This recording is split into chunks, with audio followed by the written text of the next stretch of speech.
মানব জাতি কি, সনাতনী ভাই কি, সনাতনী বোন কি। আমাদের সমাজ হচ্ছে হিন্দু সমাজ।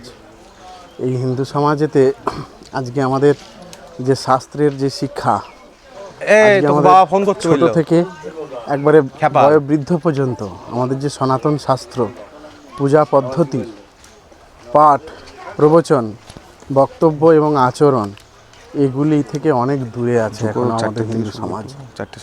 তো যাতে আমরা আমাদের এই সমাজের কল্যাণের জন্য, আমাদের এই সমাজের একতার জন্য, সমাজের সমৃদ্ধির জন্য, আজকে আমরা ভারতবর্ষের বহু সংখ্যক মানুষ এই ভারতবর্ষকে ভেঙে টুকরো করে আলাদা ইসলামীয় দেশ তৈরি হয়ে গেছে। এখন এই ভারতবর্ষের কিছু উদারপন্থী মানুষ যারা এই দেশটিকে সার্বভৌম করে ভারতবর্ষের জাতীয় পতাকাকে চারটে রঙে, চারটে ধর্মের চারটে রঙে বিভূষিত করেছে।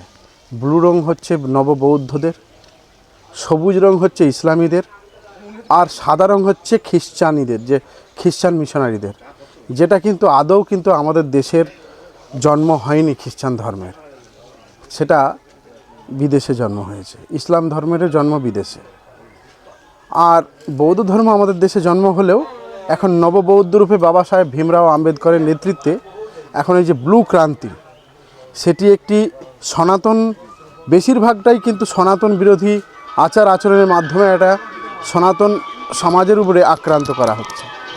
তো এখন যাতে আমরা আমাদের হিন্দু সমাজে অতিরিক্ত উদারতার কারণে, অতিরিক্ত ঘুমিয়ে থাকার কারণে যে সমাজের মধ্যে যে বিচ্ছিন্নতাবাদী যে শক্তি সমাজটাকে আরও দিনের পর দিন অন্ধকারের দিকে নিয়ে চলে যাচ্ছে, তার থেকে আমাদের মুক্তির জন্য আমাদের এই সাধু সন্তদের শুদ্ধ বিচারধারার মাধ্যমে একটা এখানে মহাকাল যজ্ঞের মাধ্যমে একটা মহাকাল সংঘ নামে একটা ছোট্ট একটা এই হাঁসখালি বিধানসভা এলাকায় একটা সংগঠন শুরু করা হবে।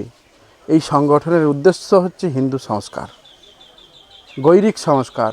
কারণ ওই যে জাতীয় পতাকায় যে চারটি রং আছে, একমাত্র গেরুয়া রংটাই হচ্ছে, আমি ওপেন ক্যামেরায় বলছি, সকলকে বলছি, এই যেখানে যেখানে এখানে পৌঁছাবে, এই আমার নাম দেবেশানন্দ মহারাজ, আমি ওপেন ক্যামেরার সামনে বলছি, একমাত্র গেরুয়া রংটাই হচ্ছে আমাদের হিন্দুদের, সনাতনীদের। আর যখনই যে ব্যক্তির মাথায় গেরুয়া রং ঢোকে, তখন সে যথার্থ হিন্দুর কাজে, হিন্দুর সংস্কারে তার মন ব্যাকুল হয়ে যায়। হিন্দু যে ভগবান, তার প্রতি তার আস্থা, বিশ্বাস, ভালোবাসাটা তার ভাবের ঘরে চুরি থাকে না। আর স্বামী বিবেকানন্দ বলছেন, ভাবের ঘরে চুরি তাদেরই হয় যারা সবুজ রঙকে মুখ্য করে বসে থাকে হিন্দু সমাজের মধ্যে, সাদা রঙকে মুখ্য করে বসে থাকে, বা নীল রঙকে নিয়ে চারিদিকে নীল ক্রান্তি করার চেষ্টা করে। তাদের ঘরে, তাদের মধ্যে ভাবের ঘরে চুরি। কিন্তু গেরুয়াধারী বা গেরুয়ার ঘরে কখনো ভাবের ঘরে চুরি নেই। কারণ স্বামী বিবেকানন্দ গেরুয়াধারী, শ্রী চৈতন্য মহাপ্রভু গেরুয়াধারী, স্বামী প্রণবানন্দ মহারাজ গেরুয়াধারী। আর এই গেরুয়ার যে গৈরিক সংস্কৃতি, যে গৈরিক কালচার, সেটিই হচ্ছে যে আমাদের এই সংগঠনের মাধ্যমে গৈরিক সংস্করণের, অর্থাৎ গৈরিক আর গীতা, গোমাতা আলাদা কিছু নয়, মা গঙ্গা আলাদা কিছু নয়, ওই একই গেরুয়া।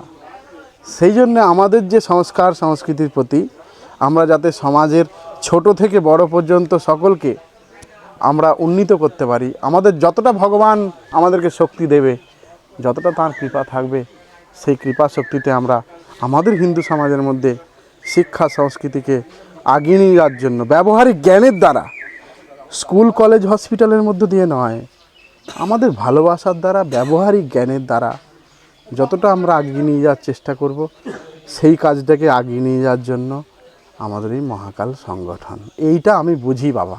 মানে এই কারণে কি আপনি মহাকালে এই জায়গাটা বেছে নিয়েছেন? মহাকাল সংগঠন বলছেন, এই কারণে কি মহাকাল? হ্যাঁ। তো সবাই একবার ধ্বনি দেবেন নাকি?